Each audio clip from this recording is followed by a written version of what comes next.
નમસ્કાર, આપ જોઈ રહ્યા છો નેશન પ્લસ ન્યૂઝ. હું છું આપની સાથે હિરલ પંડ્યા. વડોદરા શહેરમાં મહાનગરપાલિકા દ્વારા ફરી એકવાર રોડ પર પડેલા ખાડા પૂરવાની કામગીરી શરૂ કરી દેવામાં આવી છે. ત્યારે આજે મ્યુનિસિપલ કમિશનર સહિતના હોદ્દેદારો દ્વારા સ્થળ પર જઈને કામગીરીનું નિરીક્ષણ કરવામાં આવ્યું હતું અને કોન્ટ્રાક્ટરને જરૂરી આદેશો આપવામાં આવ્યા હતા.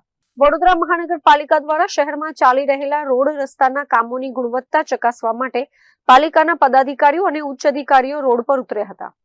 નિરીક્ષણ દરમિયાન ન્યૂ વીઆઈપી રોડ પર જીઓ પેટ્રોલ પંપ પાસે ચાલી રહેલા પેચવર્ક તેમજ વોર્ડ નંબર 5 સામે આવેલી ભાગ્યલક્ષ્મી સોસાયટી પાસે હાથ ધરાયેલી રસ્તા સમારકામની કામગીરીનું સ્થળ તપાસ કરવામાં આવ્યું હતું. રસ્તા પરના ખાડા પૂરવાની કામગીરી સમયસર અને સુચારુ રીતે પૂર્ણ કરવા માટે કમિશનર અરુણ મહેશ બાબુ દ્વારા કોન્ટ્રાક્ટરને જરૂરી આદેશો આપવામાં આવ્યા હતા. પાલિકામાં માનવ દિવસને આધારે કામ ચાલતી હતી. હવે માનવ દિવસના આધારે જે કામ કરવામાં આપ જાણો છો કે ઘણું બધું ઇશ્યુઝ પણ હતો કે ક્વોલિટી ઓફ વર્ક અને વર્કમેનશિપના ક્વોલિટી ઉપર ઇશ્યુઝ આવતો હતો, સવાલો આવતો હતો. અને હવે આપણા વરસાદના માહોલની અંદર ઘણા બધા જગ્યામાં ખાડાઓ પડી હતી. અમે સર્વે પણ કર્યો હતો. આ સર્વેના આધારે ખાડાઓ પુરાવાની કામગીરી શરૂ કરી હતી, પણ આપ જાણો છો કે ડ્રાઇવ પર ના મળતા અમુક જગ્યામાં પાણી પણ ભરેલા હતા. હવે પાણી બધું નીકળતા વરસાદની માહોલ પૂરું થતા આપણે પેચવર્કનું કામગીરી શરૂ કરી છે. હવે આપણે દરેક ઝોનમાં એન્યુઅલ રેટ કોન્ટ્રાક્ટ કરી દીધા છે. એટલે દરેક ઝોનમાં એક કોન્ટ્રાક્ટરની ફિક્સ કરી દીધી છે કે આ આખા ઝોનમાં કોઈ પણ વોર્ડની અંદર રોડ રિપેર કરવાનો હોય એની જવાબદારી રહેશે.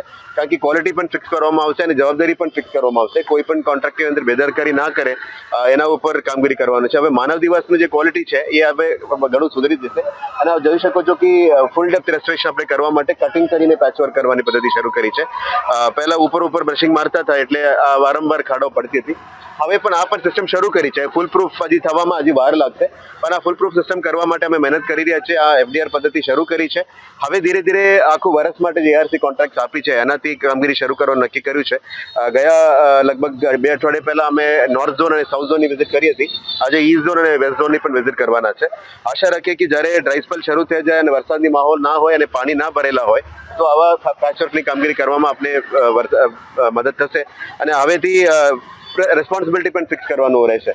એટલે રોડ રિપેરનું કરીશું અને આવનારા દિવસોમાં પછી જે નવું રોડ છે, જે યુટિલિટી ડક્ટ સિસ્ટમ્સ અને sewage lines, drainage lines, storm water drainage line સાથે આરસીસી કરવાના છે.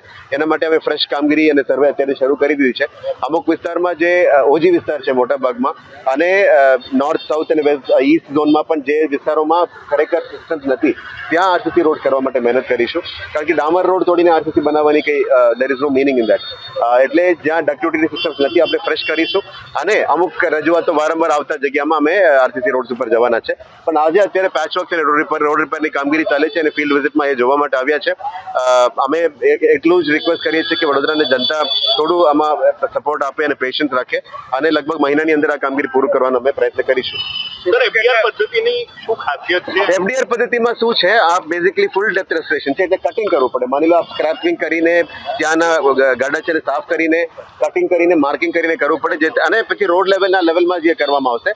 એટલે જ રોડ લેવલ કરતા પહેલા જે ઊંચો ઉપર દેખાતો હતો એ હવે બંધ થઈ જશે અને રોડ લેવલમાં મેન્ટેન થશે અને ગાડીઓની અવર જવર પછી બેલેન્સ પણ થઈ જશે. તો ફ્યુચરમાં કદાચ રોડ ફરી કરવું પડે યા રીસર્ફેસિંગ કરવું પડે, યુનિફોર્મિટી પણ મળે, વર્કમેનશિપ સારું રહે અને આ સ્ટાન્ડર્ડ પ્રોટોકોલ છે. રોડ રિપેરની સ્ટાન્ડર્ડ પ્રોટોકોલ એફડીઆર પદ્ધતિ યુઝ કરવાનો હોય. આના ઉપર કામગીરી કરી રહ્યા છે અને આવનારા દિવસોમાં પણ કદાચ જેટ પેચર પણ લાવવાનું હોય તો એફડીઆર કટિંગ કરીને જેટ પેચર પણ લાવીને વાસ્ટ કામગીરી કરવા માટે અમે નક્કી કરી રહ્યા છીએ. મેયર સહિતના પદાધિકારીઓને પણ તમે સાથે રાખી રહ્યા છો, એમને પણ આજે એ લોકો આવી રહ્યા છે. બીજે એક ફંક્શનમાં છે, એ લોકો આવી રહ્યા છે એટલે સાથે અમે વિઝિટમાં જવાના છે. હવે પછી વેસ્ટ ઝોનમાં પણ એમને સાથે લઈ જઈશું. ટોટલ કેટલા પેજ પર? ઓલમોસ્ટ 7,000 ની આજુબાજુ અમે આઈડેન્ટિફાઈ કર્યા છે. 7,000 મીન્સ મેજર 3,000 છે. 7,000 ની આંકડા એટલા માટે કે નાનું ખાડાઓને પણ અમે સર્વે કરી રહ્યા છે એટલે સંખ્યા વધારે છે. આના ઉપર અત્યારે લગભગ 15 થી 20 દિવસ ચાલશે. કારણ કે અત્યાર સુધી ડ્રાય સ્પેલ નથી મળતો, વરસાદી માહોલ હતી. હવે ડ્રાય સ્પેલ મળતા જ આ બધા ખાડાઓની પુરાવાની કામગીરી અમે મોટા ભાગમાં લઈશું. પ્રાયોરિટી સર્કલ્સ છે, મેજર સર્કલ્સમાં રાતમાં પણ કામગીરી કરવાનું કીધું છે. કારણ કે ટ્રાફિક આવતા હોય તો કામગીરી ના થઈ શકે એટલે રાતના સમયમાં સર્કલ્સ ઉપર કામગીરી કરવાનું અને અમુક જગ્યામાં બાકી બેરિકેડિંગ કરીને સવારે પણ કામગીરી કરવાનું નક્કી કરીશું. જીતેન્દ્રસિંહ રાજપૂત સાથે Chirag Patel, Nation Plus News, Vadodara. સમાચારોના સતત અપડેટ મેળવવા માટે અમારી નેશન પ્લસ ન્યૂઝની યુટ્યુબ ચેનલને સબસ્ક્રાઇબ કરો, બેલ આઇકન દબાવો અને જોડાયેલા રહો ફેસબુક, ઇન્સ્ટાગ્રામ અને ટ્વિટર પર.